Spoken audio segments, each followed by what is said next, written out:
Galera, motor Zetec Rocan, galera, fazendo barulho na corrente de comando, viu, galera, ó.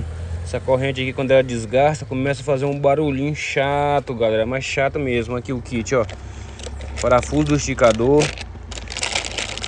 aqui o tensionador, a corrente de comando, galera, que é essa daqui, ó, ela que desgasta aqui, ó, o zelo aqui, ó, e também desgasta nessa polia aqui, galera, ó. Muito raro acontecer, mas quando acontece, galera, tem que trocar esse kitzinho aqui, ó.